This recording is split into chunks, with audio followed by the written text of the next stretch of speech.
Roland Giraud est un acteur très apprécié, mais on voulait savoir combien de films son public connaissait. Est-ce que vous pouvez me citer 2 films dans lesquels Roland Giraud a joué? 2 films avec Roland Giraud. 3 hommes et un couffin. Ah oui, 3 hommes et un couffin, oui. 3 hommes et un couffin. 3 hommes et un couffin. Et un deuxième? Le deuxième, voilà. Attendez, je sais pas. Spontanément, ça ne me vient pas. 3 hommes et un couffin. Ah, 3 hommes et un couffin. Un deuxième, je ne sais pas. Oh là, très beau jeune homme. Comment vous appelle-t-on?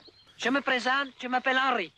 Pourtant, depuis 1974, il a tourné une bonne 50aine de films, dont beaucoup à ses débuts avec la troupe du Splendide, comme Papy fait de la résistance ou encore Elle voit des nains partout.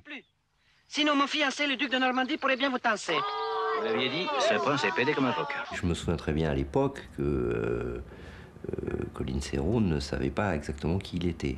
Ah oui? Et pourquoi? On avait loué des cassettes et un magnétoscope que l'on avait passé à Colline pour lui montrer qui était Roland Giraud, parce que je pense qu'elle n'avait pas vu les films dans lesquels Roland avait tourné. Ben voyons, j'en étais sûr. Andouille! Je vous répète. Mais là, dans 3 hommes et un couffin de Colin Serrault, son éternel personnage ridicule et drôle séduit 12 millions de spectateurs. Madame Napron, si vous restez une minute de plus dans cette maison, je vous casse la gueule. Je suis ici chez moi, barrez-vous. Je me souviens, Roland m'appelant de cabine téléphonique, au bout de quelques semaines d'exploitation, m'appelant au bureau, puisqu'il n'y avait pas de portable à l'époque, hein, et me disant, écoute, les gens nous reconnaissent dans la rue. Donc effectivement, on se rendait bien compte que ça devenait énorme, oui. Tu connais beaucoup les cosmonautes? Moi? Oh, plein. Grâce à ce nouveau statut, il tourne alors beaucoup pendant au moins 5 ans, mais toujours dans des rôles de clown sympathiques. Moi, j'ai connu des cosmonautes qui avaient un grand nez. D'autres avaient de la barbe. Et certains avaient des lunettes. Non mais ça, c'est parce que c'est du tachisme. C'est toute une technique. Avec ce style bien à lui qui fait partie de son charme. Veuillez immortaliser l'instant, s'il vous plaît.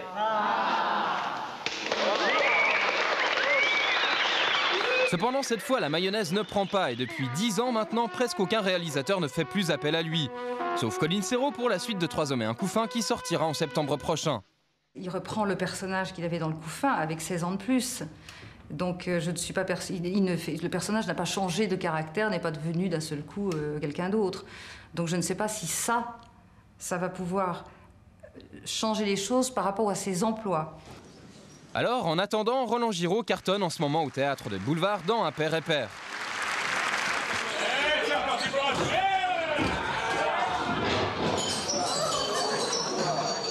Ah mais c'est comme les chiens, hein. Ils sont adorables, mais il faut les promener. Je vais le... Oui. Je vais... Oh. Je vais germer. Oh, non, non, non. Bon, ça va plus durer, hein. Si ça continue, il faudra que ça cesse.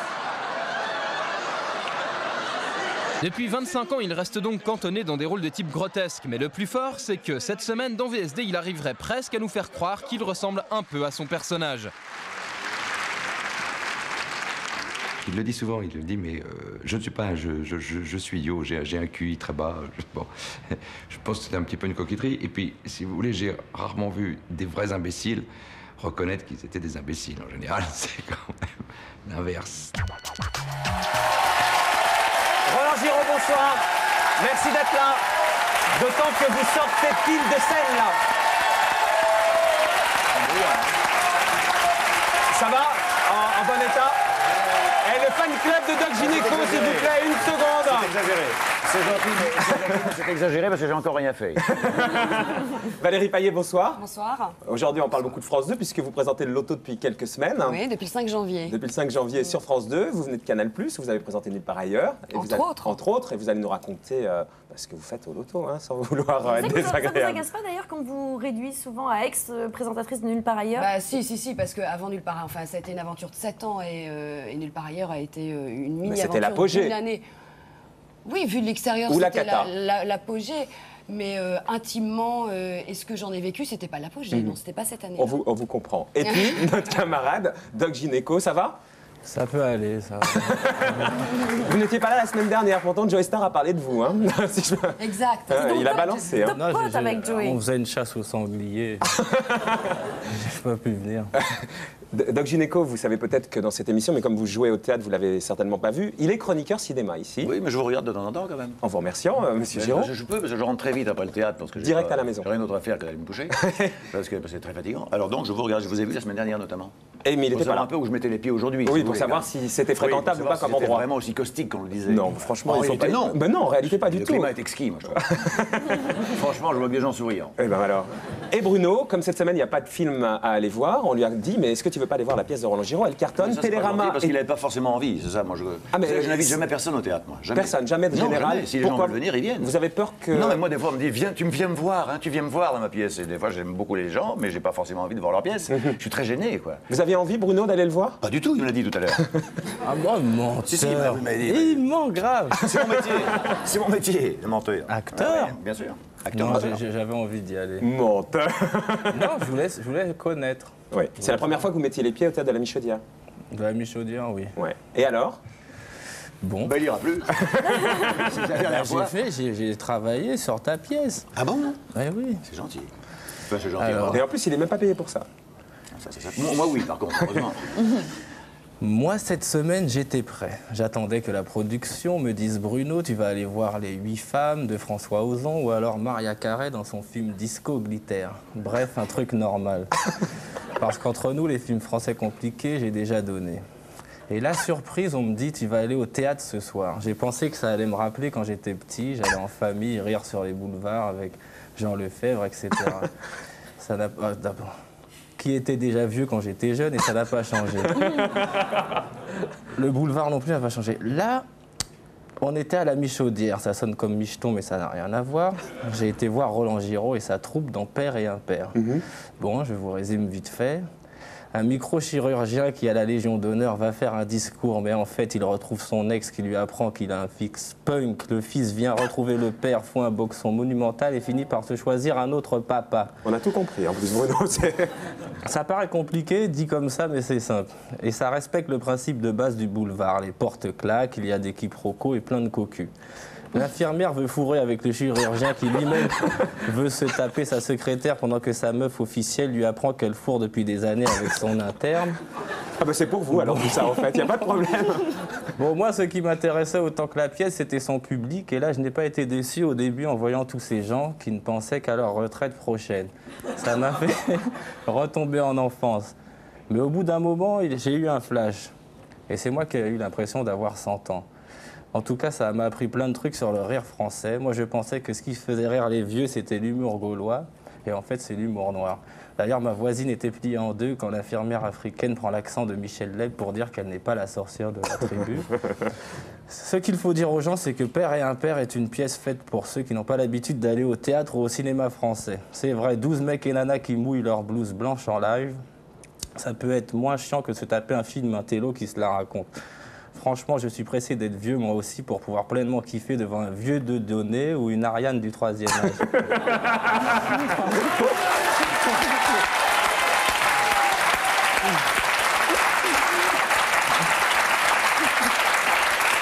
Parce que comme vous le savez, j'aime les jeunes filles qui ont des petites rides, une bonne culotte de cheval. Oh non, il en remet une. Un double menton et un tailleur Chanel. Alors, Roland Giraud, si tu veux un Doc J pour Impair et Père 2, appelle-moi. Je vais essayer de conclure de façon intelligente en citant Tennessee Williams, Oscar Wilde et James Baldwin. J'ajouterai que le théâtre, c'est pas du cinéma, car au théâtre, s'il y avait une caméra, elle serait les yeux des spectateurs. Wow. Merci Bruno. Alors, Roland Giraud, nous ici, on avait envie de vous recevoir depuis très longtemps. Et c'est en lisant une interview de VSD la semaine dernière que j'ai eu encore un peu plus envie de vous recevoir. Parce que je lisais des trucs, vous disiez par exemple, ma carrière d'acteur n'est rien que du vent. Avec l'âge, tout est pire. Je n'ai pas fait d'études et je ne suis pas spécialement intelligent. Je suis maniaque à la limite de l'insupportable. Et je me suis dit, mais qu'est-ce qui lui arrive à Roland Giraud? Il est dépressif chronique? Non, pas du tout. Pas du tout. Non. Je ne suis pas dépressif. Je suis un optimiste gay ou un pessimiste triste. Ouais. Vous savez la différence? Allez-y. Il n'y en a pas. Il n'y en a pas. Non, non, j'ai les pieds sur terre. Je sais que je fais un métier qui est du vent, c'est vrai, quand même, un métier qui est fait de fatuité, toutes sortes de choses comme ça, mais qui me plaît beaucoup. J'ai toujours aimé jouer, moi. Quand j'étais petit, c'était pas votre vocation. Si, je voulais être chanteur, moi, au départ. Chanteur, ouais. Voilà, je voulais être chanteur. Vous avez même été choriste, vous avez interprété l'Auberge du Cheval Blanc. J'étais choriste toute ma jeunesse, et puis mes parents étaient amis avec les compagnons de la chanson. Je voulais être compagnon de la chanson. Ouais. Mais seulement, on avait 25 ans de différence, c'était pas possible. Mais j'ai toujours aimé, et hypocritement, dans des films, souvent, je chante tout le générique, ou je fais un rôle de chanteur, ça me plaît beaucoup. Mais ce que j'aimais, c'est jouer. Vous pouvez pas m'en faire un petit bout de l'Auberge du Cheval Blanc? Non. Allez. Non, Roland Giraud sort de scène, ça marchera pas. Ça marchera pas. Non, ça marchera pas. Non, je suis très déterminé. Et puis demain, j'ai matinée et soirée, je vous assure que c'est un plaisir d'être là. Mais le papa pingouin, alors. Hein? Le papa pingouin, alors. Oui, d'accord. Non, alors j'ai toujours aimé jouer. Moi, j'aime jouer la comédie, c'est tout. Alors, j'ai pas de plan de carrière. Quand on parle je suis pas intelligent, j'en sais rien, je suis pas intelligent. C'est ce que vous avez dit. J'ai de l'instinct. Ce qu'il faut, c'est mettre son instinct au service de son intelligence dans ce métier. Ce qui est agréable, c'est de donner des émotions aux gens, de les faire rire, de les faire pleurer et d'avoir un public. Et Dieu merci, quand vous dites tout à l'heure, j'ai écouté avec beaucoup d'intérêt pourquoi j'ai pas fait de cinéma depuis 10 ans, mais le cinéma, c'est très intéressant. J'aime beaucoup. Pourquoi? Mais c'est une industrie. Quand j'ai fait le Couffin, qu'on a fait un énorme succès, on a 12 millions. 50 films après, je les ai tous faits, mais ils n'étaient pas tous bons. Voilà, c'est tout. Et c'était ça le problème? C'est que ça le problème, c'est qu'à force de faire des films qui étaient moyennement bons, et ils se sont dit, finalement, il a des choix bizarres. Comme j'ai pas de plan de carrière et que je marchais beaucoup à l'amitié et tout ça, ils m'ont moins engagé. Mais ça ne va pas empêcher de faire des Vous regrettez ça, de ne pas être devenu derrière 3 hommes et un couffin une... Pas du tout, mais tout le monde me connaît. Tout le monde me connaît, tous les gens se rappellent du film. J'ai fait des séries pour TF1. Mais juste pour le plaisir, même pour le plaisir d'avoir tourné dans un autre film qui aurait marqué. Style Alain André Dussolier, qui lui aussi était dans le Couffin. Mais André réfléchit 10 fois plus que moi. André dit 12 fois non avant de dire oui, et puis il a raison. C'est ça, en fait, votre problème, ça a été ça, c'est de ne pas avoir réfléchi, d'avoir accepté des trucs et d'avoir fait des mauvais choix. L'amitié, des mauvais choix, enfin des choix de films qui ont moins marché. Et pourtant, vous dites que votre première qualité, c'est la persévérance. Mais la persévérance, Est-ce que vous avez l'impression d'en avoir manqué à ce moment-là? De se dire, il faut que justement que j'y aille, que j'aille frapper au corps? La persévérance et l'intelligence spéculative, c'est deux choses très différentes. Ça n'a rien à voir. Mais la persévérance, par exemple, de jouer tous les soirs au théâtre, c'est de la persévérance. Parce qu'il faut beaucoup d'énergie. Et puis quand vous avez des salles pleines de gens qui payent très cher leur place pour vous voir, on peut se dire aussi qu'on n'a pas raté son métier. Parce que notre vrai métier, c'est le théâtre vivant. C'est combien la place pour venir à l'hôtel de la Michelière? C'est combien la place pour venir? 270 francs, je vois. Bon, ça fait cher la soirée. Et je suis toujours sidéré de me dire, il y a une salle pleine de gens qui ont payé. Vous avez payé, Bruno?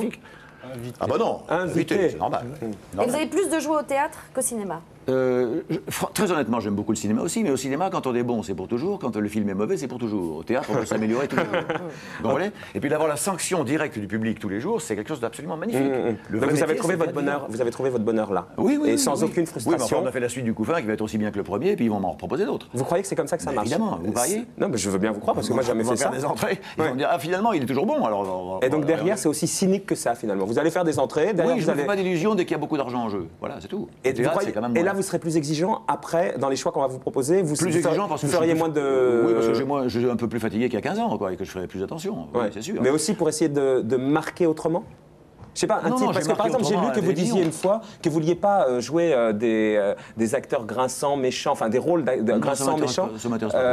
Et alors, finalement, c'est ce qu'il a fait, Dussolier. Vous l'avez vu? Il n'a pas fait beaucoup de grinçants. Regardez, vous auriez accepté, par exemple, le rôle dans Tanguy? J'ai pas encore vu le film, je suis embêté. Je suis embêté pour en parler, il faut être modeste. Mais oui, probablement. Mais vous savez, on se complète très bien avec André. On a souvent tourné ensemble, ça a toujours très bien marché. Mais vous avez peur que les gens fassent la confusion entre vous et le personnage un peu immoral? Parce que je disais que vous disiez, je ne veux absolument pas jouer un rôle immoral. Mais un rôle immoral, excusez-moi, mais franchement, il n'y a que ça à la télé. On ne croise que ça. On vit une époque où l'immoralité est à la mode, où la malhonnêteté est à la mode, où c'est une chose... Donc ça à la mode. Vous ne voulez pas cautionner ça? Non, je ne veux pas cautionner ça parce que j'ai des espérances encore de choses belles et bonnes, et puis que je veux toujours aller dans ce sens-là. C'est votre côté un peu mystique, ça? Parce que j'ai lu en préparant cette émission... Je suis un peu mystique, je suis beaucoup mystique. Mais oui, j'étais étonné, parce qu'on a l'image quand même, je sais pas, vous Valérie, mais de Roland Giraud, le pitre, le type qui peut monter sur une table. Et à côté, je lis que vous êtes converti à 20 ans au protestantisme, que vous lisez la Bible régulièrement, que vous commentez même les évangiles. Oui, j'aime bien les belles paroles. Oui, ça me fait du bien tous les jours de lire la petite voix et de lire toutes ces choses-là. Et je ne suis pas parfait, croyez-le bien. Mais donc en fait, vous avez une vie intérieure beaucoup plus riche qu'on pourrait imaginer. Il y a des références, ouais. Et les références que j'ai me sont nécessaires, comme la musique classique que j'écoute un peu tous les jours, ou la petite voix que j'écoute.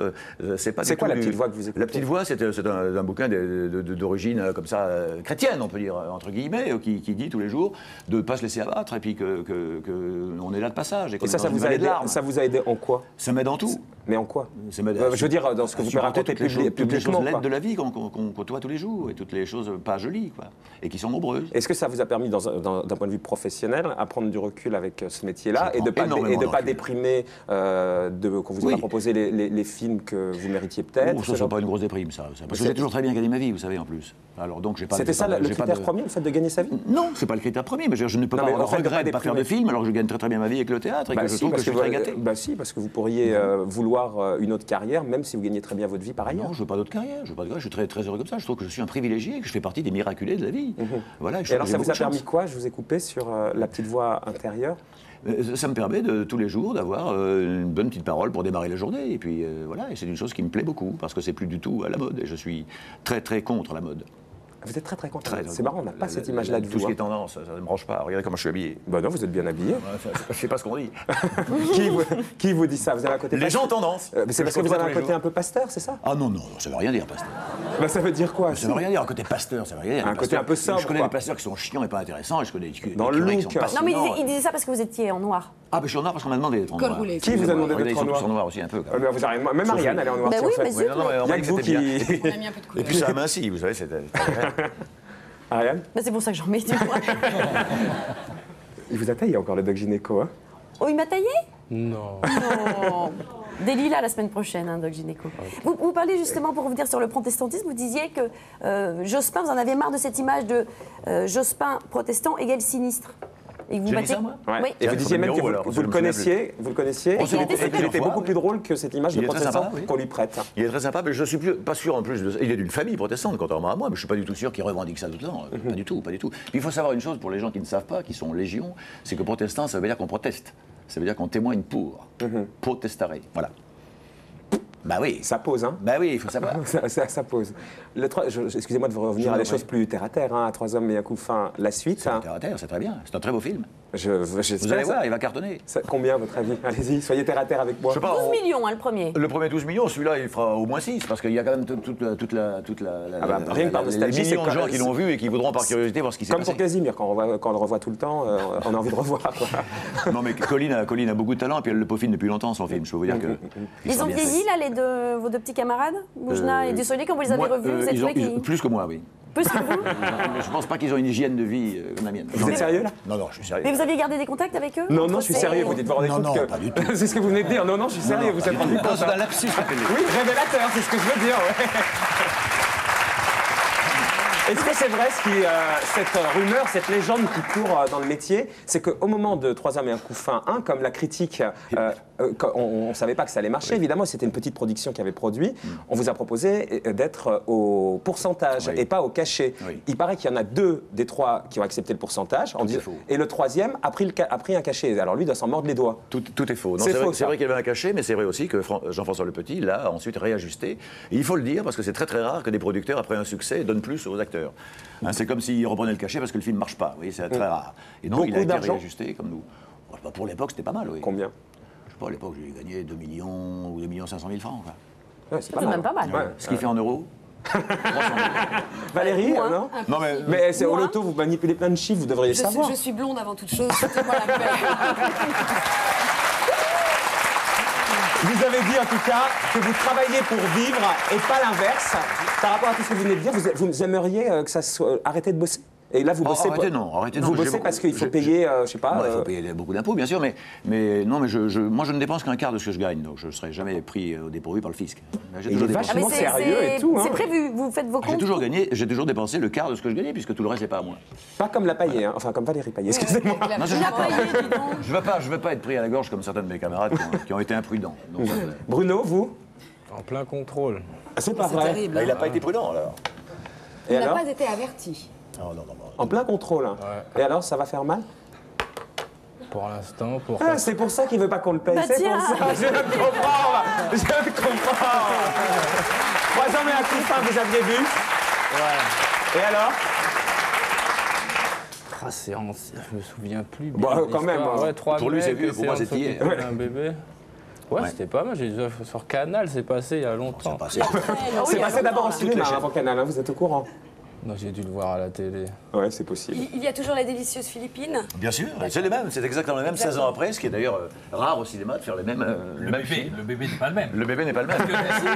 Pour utiliser un bébé dans un film 15 ans plus tard, il faut le congeler. Et après, si on veut faire un troisième film, on ne peut jamais recongeler un bébé qu'on a déjà. Bah oui, évidemment. Évidemment. Non, elle a 18 ans, c'est la fille de Colline qui joue le rôle, elle est magnifique. Et on va faire la suite très rapidement parce que la suite. Le troisième déjà. Il va y en avoir un troisième. Ça sera le dernier, puisque les trois pépères vont être donc des jeunes grands-pères et vont bichonner le bébé de la petite. Et là, le cachet? Oh, énorme. Énorme quoi? Bien sûr. Énorme quoi? Non, Roland, énorme quoi? Jamais.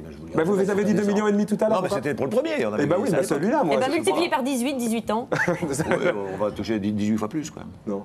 Non, on sait rien. Et vous êtes au pourcentage, là, cette fois-ci? Ah, toujours au pourcentage. Au théâtre aussi. Ah, au pourcentage? Ah, bah oui. Si ça marche, je gagne. Si ça marche pas, je gagne pas. C'est important pour vous, tout Bien ça. sûr, c'est honnête, je trouve. Ouais, c'est honnête, et c'est honnête de le dire. Quel côté méritoire? Je sais pas. Je trouve que si je suis bon, les gens ont envie de voir et de payer pour me voir. Si je suis pas bon, ils viendront pas, c'est tout. Et le théâtre, ça cartonne. Ah oui, ça marche très bien le théâtre. Oui. Et le fait que les critiques saluent même Télérama. Ah, ils sont tous bons là, cette fois-ci. Tous bons. Tous. Ça fait plaisir, vous en foutez? Ça Parce fait que ça fait plaisir. Vous donnez l'impression d'avoir beaucoup de détachement finalement sur les choses. Est-ce que vous avez ce détachement-là ou alors au contraire ça vous intéresse? Ah bah non, ça fait plaisir que la critique est bonne. Il faut pas être fodère. Écoutez, quand c'est bon, ça fait plaisir. Quand c'est pas bon, ça ennuie, mais ça n'empêche pas les gens de venir s'ils veulent venir. C'est la grande justice de ce métier. Quand ils veulent venir, on ne peut pas les empêcher. Quand ils veulent pas, on ne peut pas les faire. Est-ce que finalement vous diriez que vous avez un côté Jean-Pierre Bacri, contrairement à ce qu'on pourrait croire? Parce qu'on a l'impression que vous avez un côté plutôt, quand on vous connaît pas, Christian Clavier. Ah bon? Ouais. Dans le débit, ou dans le débit, dans l'efficacité? Ouais, enfin dans l'image, quoi. Ah bon? Dans l'image, quand vous ne connaissez pas avant de vous entendre parler comme ça, moi je me disais au départ, Roland Giraud, avant de dire ce papier de VSD. Il fait que les bons choix, lui il est très très malin. Qui, Clavier? Ah oui, oui. Plus malin que vous? Ah oui, 1000 fois plus. Et dans le cynisme et le détachement, vous êtes plus Bacri? Ah oui, il est cynique, Batterie? C'est pas du cynisme. Non, enfin, vous non plus, il ne s'agit pas de cynisme. Ah non, moi je suis pas cynique, moi je déteste ça. Moi j'aime l'humour, j'aime pas l'esprit. La méchanceté, ça n'apporte jamais à rien. Il fait des phrases qui se terminent et derrière je me dis il faut que j'enchaîne et c'est un peu compliqué. Vous voulez pas faire des phrases un peu plus longues? Parce qu'il parle plus vite que vous. Il parle plus vite que moi. Alors tout d'un coup, séché. Je parle vite. Vous parlez super vite, hein. Vous avez d'excellentes questions, mais ça fait quand même 15 ans qu'on me fait des interviews et je connais un peu les réponses, si vous voulez. Les vôtres donc c'est toujours la même chose, hein? Non, les vôtres sont très originales, mais je vous remercie, Roland. Beaucoup plus originales. On gagne du temps. On gagne du temps, vous étiez en retard tout à l'heure. C'est vrai. D'ailleurs, on va passer à Valérie. Juste sortir un disque, oui ou non? Sortir un disque, oui ou non? Je sais chanter juste et en dur, mais quel intérêt? Il faut avoir quelque chose de très personnel. Si on me propose quelque chose de très personnel et de quel genre? Qu'est-ce qu'il faudrait vous proposer pour que on m'a proposé vous des comédies musicales, souvent, très souvent, mais je veux faire quelque chose d'original. Quel genre? Avec des gens qui sont de ma famille, un peu. Mais c'est quoi votre famille? C'est Michel Sardou, par exemple? Parce que vous avez travaillé avec lui. Oui, on peut dire ça aussi. Ou les ex du Splendide et tout ça, les gens avec qui on a commencé à faire du cinéma et tout ça, qui ont un esprit. Ça peut vous brancher, ça? Oui, ça peut manger, oui. Un duo avec Doc Gynéco? Bruno. Ça sera pas le même débit, hein.